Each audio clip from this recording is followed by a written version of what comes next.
Je vous salue au nom de Jésus-Christ. Bienvenue à cette émission, les cantiques illuminés. Ici, il y a l'adoration, il y a la louange, il y a l'exhortation, il y a l'analyse, il y a aussi l'enseignement. Nous continuons avec notre enseignement sur les mariages.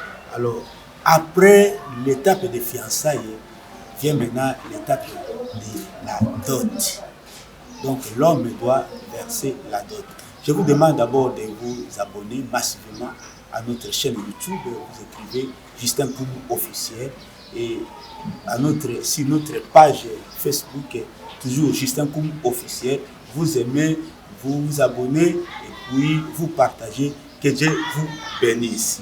Alors, après l'étape de la fiançailles, qui était une étape de préparation, maintenant, l'homme doit verser la dot. Tu ne peux pas prendre une femme sans avoir versé la dot.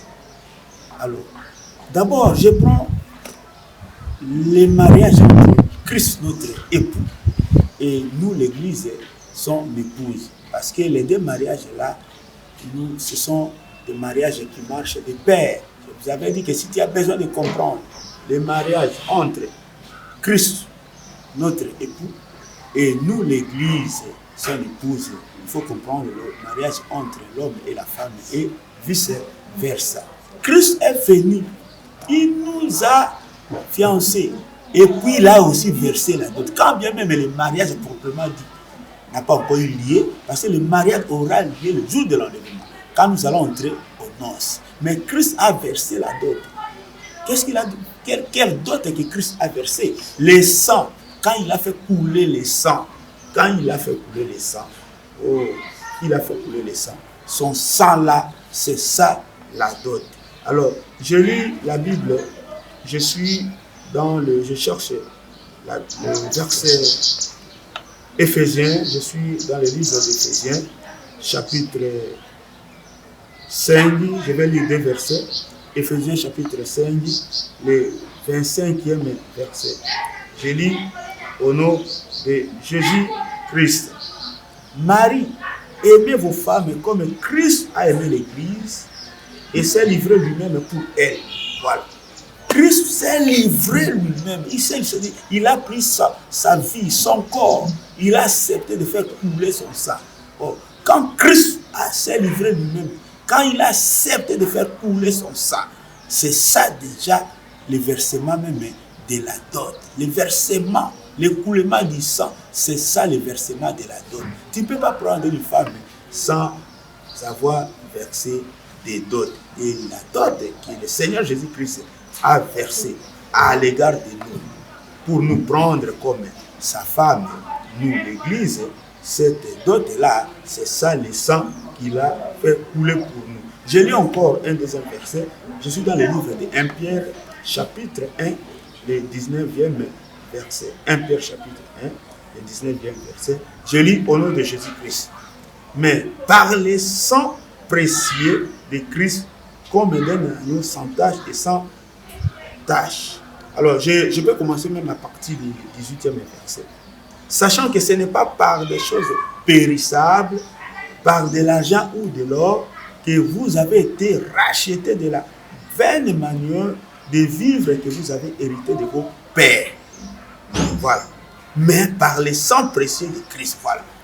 Nous n'avons pas été rachetés par de l'or, des choses périssables, mais par le sang précieux. Oh, le sang précieux là, c'est ça la dot que le Seigneur Jésus-Christ, notre époux, a versé pour nous avoir comme sa femme, nous, Église. Voilà. Il a donné un exemple. Maintenant, même le mariage entre l'homme et la femme aujourd'hui, l'homme doit toujours verser des mariages. Mon frère, ma soeur, si tu es dans une telle union où l'homme n'a pas encore versé la dot, ça ce n'est pas encore le mariage. Mais il y a lieu de réparer. Je rentre même encore dans la Bible. Je vois Abraham envoie son serviteur le plus ancien de sa maison pour aller chercher la femme pour son fils Isaac. Et quand il est arrivé, laisse-moi lire ces versets. Je suis dans le livre de... Laisse-moi chercher ces versets. Je crois bien, c'est dans le livre de... Laisse-moi. Oui. Le livre de Genèse. Genèse. Je lis dans le livre de Genèse, chapitre 24. Genèse, chapitre 24. Voilà, le 53e verset. Genèse, chapitre 24, verset 53e. Voilà, c'est là. Je lis au nom de Jésus-Christ.